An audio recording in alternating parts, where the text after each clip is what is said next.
माननीय कलेक्टर महोदय जी द्वारा चलाई गई 45 दिवसीय कार्य योजना में अध्याय 2 बहुपद के वस्तुनिष्ठ प्रश्नों का संग्रह में यदि आपको वीडियो पसंद आता है तो लाइक एंड सब्सक्राइब जरूर करें ताकि आपको न्यू वीडियो अपलोड होते ही मिल जाए। धन्यवाद।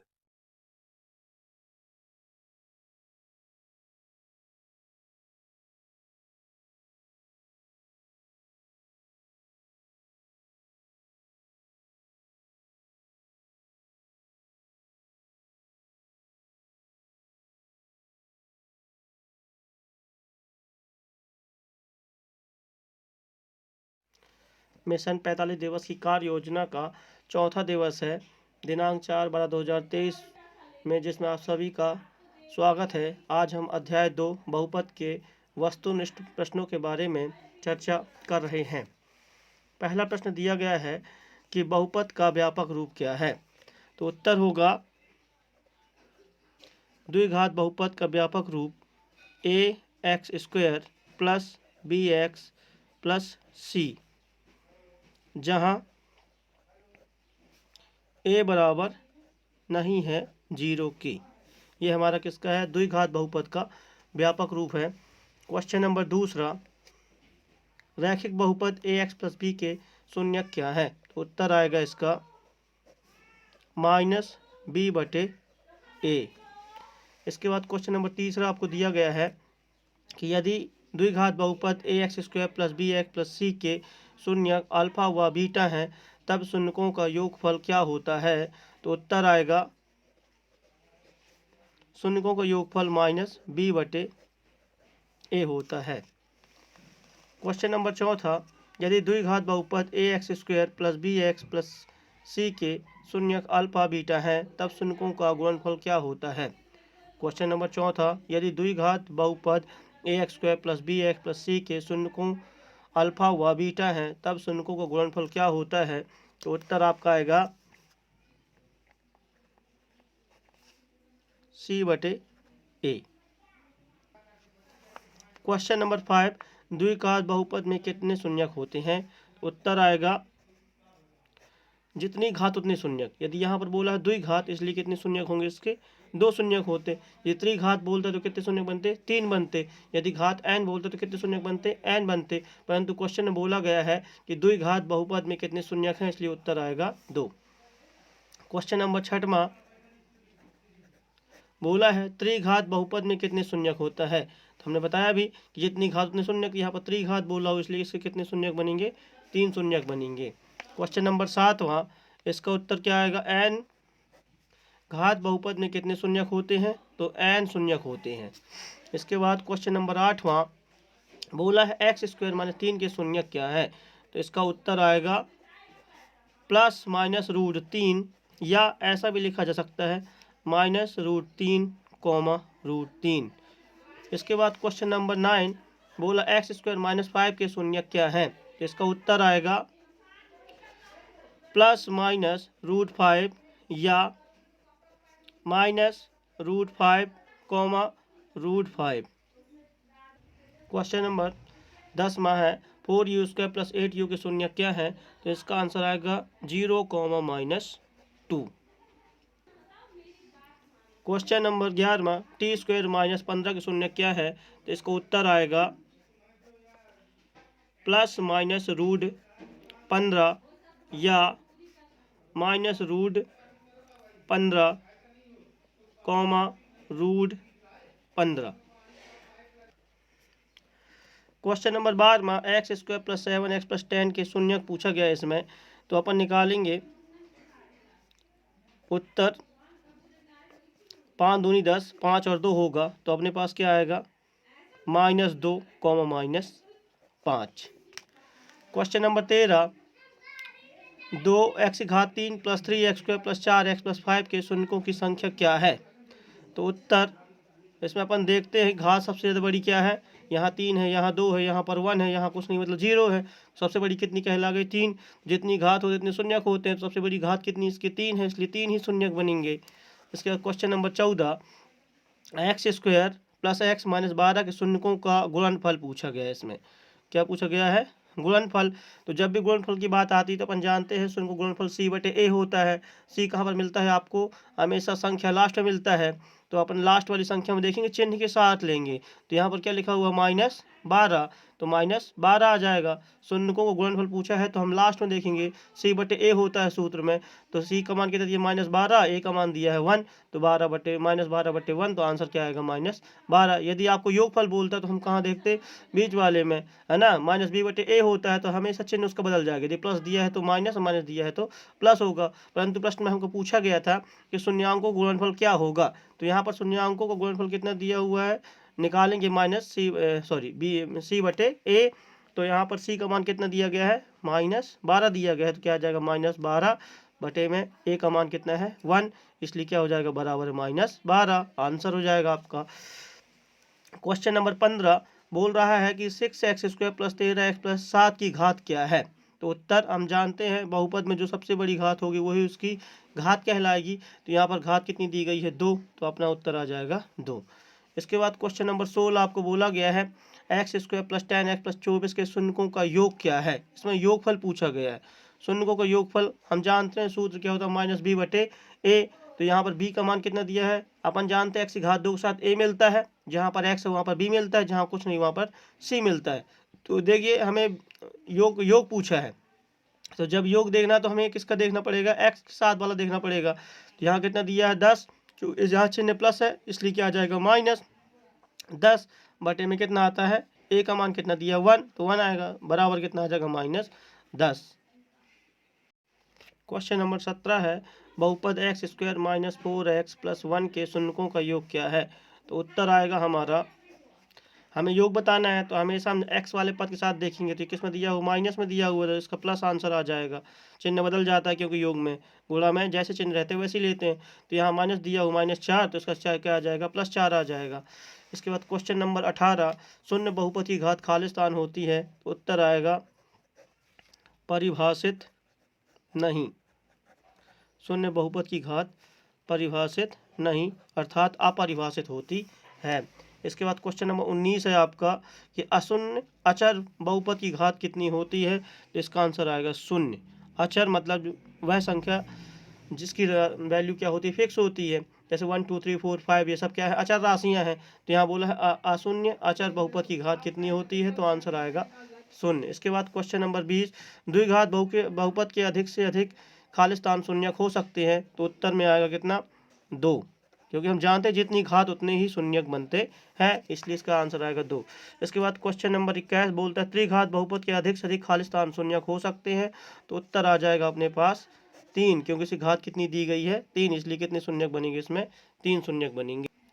इसके बाद क्वेश्चन है कि दो बहुपदों गुणनफल एक खालिस्तान होता है। तो उत्तर आ जाएगा हमारे पास सदैव एक बहुपद। यहाँ पर आंसर आ जाएगा बहुपद, क्या आ जाएगा बहुपद। दो बहुपदों गुणनफल एक खालिस्तान होता है, तो उत्तर आएगा बहुपद। क्वेश्चन नंबर 23 है दो बहुपदों का योगफल एक खालिस्तान होता है।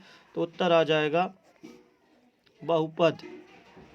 दो बहुपद चाहे जोड़े चाहे घटाएं चाहे तो गुणा करें, सदैव आंसर क्या आता है, एक बहुपद ही आता है। अगला प्रश्न है क्वेश्चन नंबर 24 दो बहुपदों का अंतर एक खालिस्तान होता है।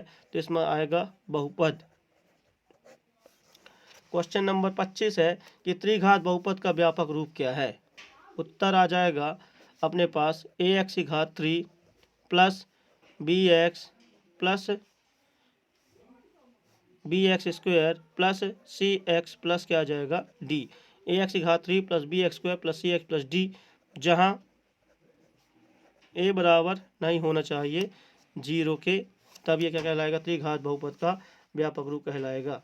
इसके बाद क्वेश्चन नंबर 26 आपको बोला गया है कि बहुपद कोष्टक में k-1 कोष्टक बंद x² प्लस kx प्लस 1 का एक शून्यक -3 है, तो k का मान क्या होगा। तो उत्तर आएगा इसका 4/3।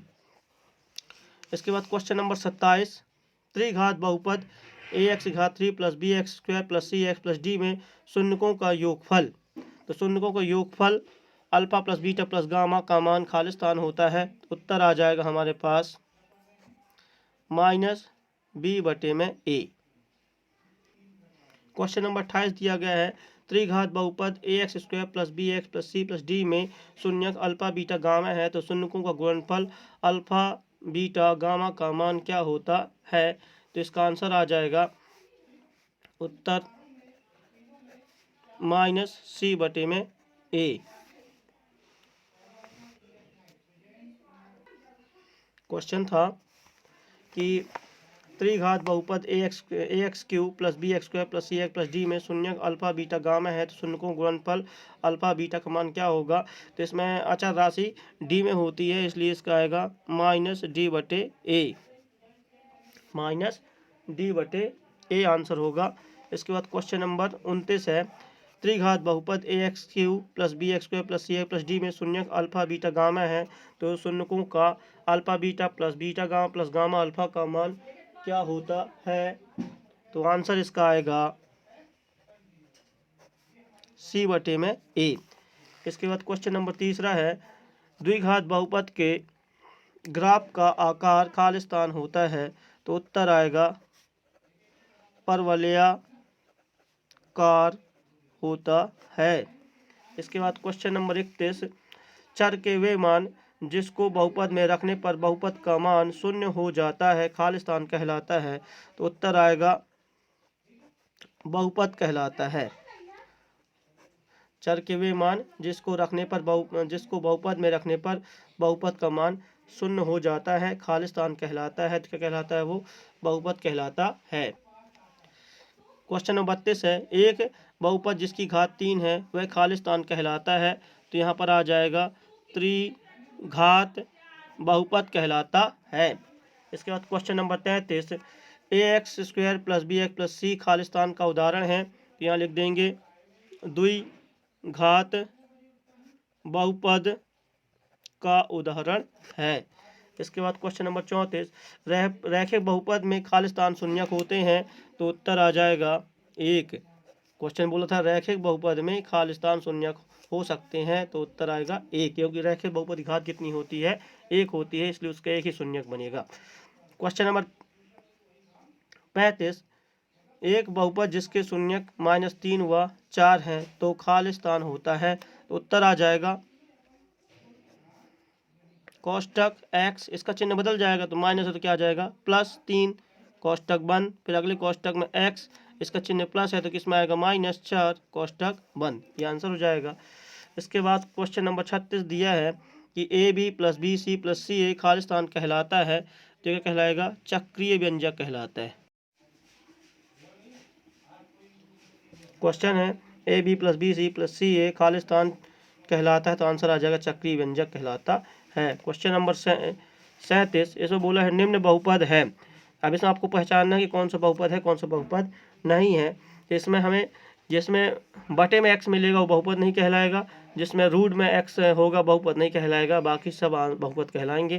तो ये वाला बहुपद है आपका, ये बहुपद है, ये वाला बहुपद नहीं है, ये भी बहुपद नहीं है। क्वेश्चन 38 है कौन सा बहुपद नहीं है। तो देखिए इसमें ये वाला बहुपद है, ये भी बहु क्वेश्चन नंबर 38 बोला है कौन सा बहुपद नहीं है। तो हमको देखना है कि जो हमारी चर राशि है वो बटे में नहीं होना चाहिए और रूट में नहीं होना चाहिए। तो देखो ये राशि चर राशि x y z a b c जो कहलाती हैं तो ये देखिए बटे में नहीं है ना x, इसलिए बहुपद है, ये बहुपद है, बहुपद है। और ये वाला इसमें देखिए 2 - x² प्लस √3x ये भी क्या है बहुपद है। और इसमें x बटे में इसलिए बहुपद नहीं है और ये भी क्या है बहुपद है। आपको एक क्वेश्चन मिलेगा जांच करने के लिए, ये ध्यान से देखना है। इसके बाद क्वेश्चन नंबर 39 क्या बोलता है किसी बहुपद px के लिए y बराबर px का ग्राफ नीचे आकृति में दिया गया है। प्रत्येक स्थिति में px के शून्यांकों की संख्या बताना है। हमें शून्यांकों की संख्या बताना है। आप ग्राफ देखिए पी एक्स, इसमें एक्स अक्ष में रेखा कहाँ काट रही है, यहाँ ये एक्स अक्ष कहलाती है, ये वाई अक्ष कहलाती है। इसमें रेखा कोई एक्स अक्ष में काट रही है क्या, नहीं काट रही, इसलिए इसका मान क्या हो जाएगा, शून्य। तो पी एक्स बराबर क्या हो जाएगा, शून्य।